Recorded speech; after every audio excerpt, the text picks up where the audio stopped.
What is up, guys? Welcome to the Rural Youth Pastor Podcast. I'm your host, Pastor Pickens. Super excited about today's podcast. We are going to talk about some awesome stuff that is going on just like today. So this weekend, I got to spend time with Alyssa and baby Skylar. Just been a really awesome holiday weekend.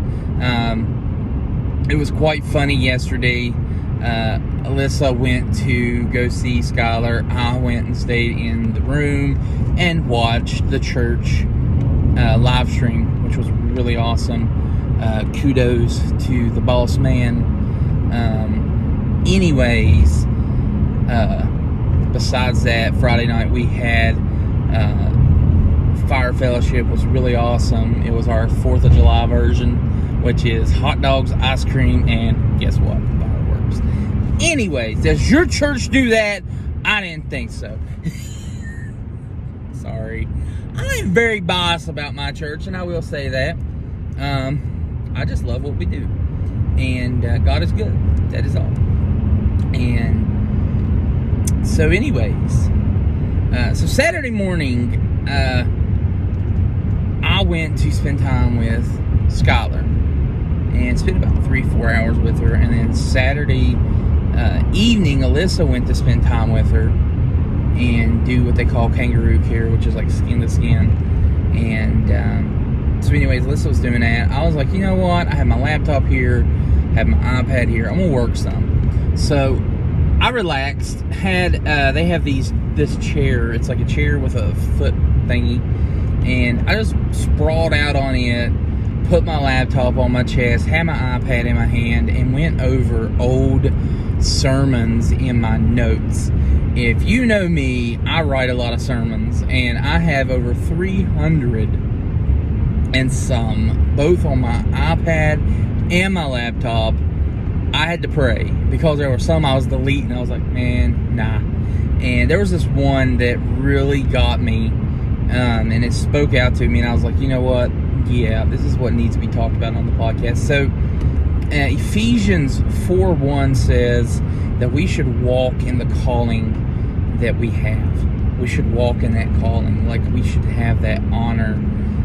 We should have that peace, that understanding. I think like verse 2 even talks about the peace, the patience, and all that stuff.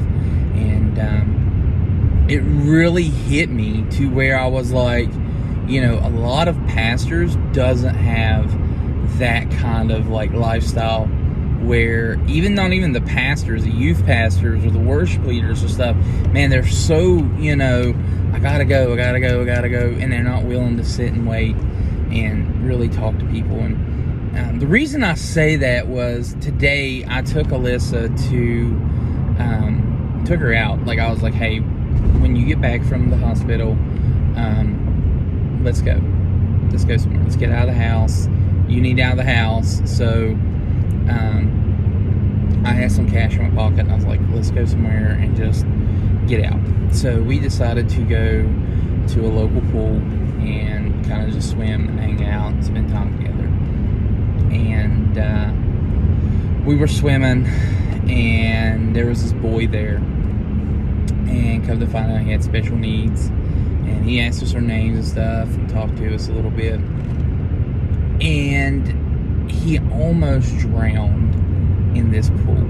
Now, nobody around him was doing anything to help him or anything, and he was screaming out. So I lend my arm, like, I have battle wounds where this kid scratched my arm, and I just lifted him up out of the water and just took him over to calmer shores, you know, because there's a wave pool and stuff like that. And he's freaking. He's like, hey, thank you. Oh my gosh, I thought I was going to die. I saw my life pass before I said, bro, I got you. And we talked for a little bit, and he went out. He got out of the pool and got him some ice cream and stuff. And it was just really the sense of me sitting there and just really listening to that podcast, that our job as pastors, as youth pastors, as leaders of the church, isn't to keep tradition going. It's not. Jesus was against tradition of all things. And reason that I think that when it says We are to walk in the calling that we have, and to walk in that calling that we're called to. In a sense, the way I think of it, Jesus called us out to be Christians, to be Christ-like. And every time that I think of Christ, I think of it like this outrageous, loving person that condemns religious people but loves on sinful people. Let me take it this instance. If I would walk into a bar right now, religious people would go nuts. They would be like, "Oh, you're in a bar!" Going nuts.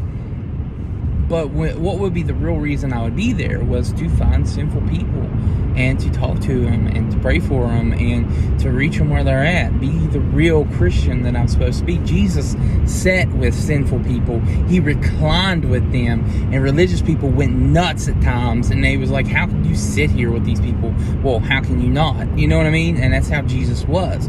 And that's why whenever I look at Jesus' ministry, and like even these past couple weeks, man, I've got an outline of basically who Jesus was and how he did ministry. And it wasn't this whole like facade of, Jesus healed and did all this stuff. No, it was the fact that he sat down with people and said, what do you need? And that's our problem today. We're so religious in a sense of, instead of looking at people and saying, what do you need? We're like, well, can you change your looks? Can you change your outside appearance? But we're supposed to sit down and pray with people and reach to their inner appearance. Let me put it this way. If I was to walk into church with a pair of flip-flops, holy jeans with mud on them, and a t-shirt with a rip in the back, people would freak out. Nobody would look at me and say, hey, is there anything I can help you with? Can I buy you some clothes? Or, man, are you doing all right? Do you need some help? That is our situation right now. And I feel that. I feel that like 100%, because even when teenagers would walk into the youth room, man, my job, my priority is to really get a sense of where they're at, what they need, and how am I going to complete the mission. So that's in a sense of what I'm doing as a student pastor, is I'm looking at where the needs are. And that's our situation. That's what we need to be doing. Even as senior pastors, I think we spend too much time worried about 50 billion different things. And that's why I love Pastor Troy, and I'm not trying to boast him up. Lord, I'm going to give him a big head, and he ain't going to be able to fit in the doors at the ministry center. But, man, a person called needing food as a family, and the man went to Piggly Wiggly and got him food, got him water, and helped him out. We drove up a road that was literally four-wheel drive only and handed these people some food and prayed for them. And that stuck with me. That really did, because any other pastor would have been like, ooh, I'm going to get my truck, or ooh, I'm going to get my SUV dirty, or that person stinks, or just something stupid and religious. And that's where I'm at. That's what I'm trying to say here, is thank God for people like Pastor Troy. Thank God for people that are at New Hope Baptist Church that are willing to help people, really willing to help them in situations. It's like, I'm wanting to do a book bag drive here in a couple weeks to where we help out students with book bags and pencils and stuff like that. And I think that would be a really awesome thing. But that's kind of like in the works right now. But I'm excited about what God's doing. I'm excited that, even with this sermon, that God really presented to me again, because he wanted to show me, hey, I gave you this. It wasn't ready for the right time, but it's ready now. You know what I mean? And I was like, yeah, because it's funny how you get to a church and it's them. It's who they are. They help people, and that's what it's all about. So anyways, I love you guys. I am heading, I'm almost home, so I'm kind of excited to be home. But anywho, love you guys, and I will talk to you later.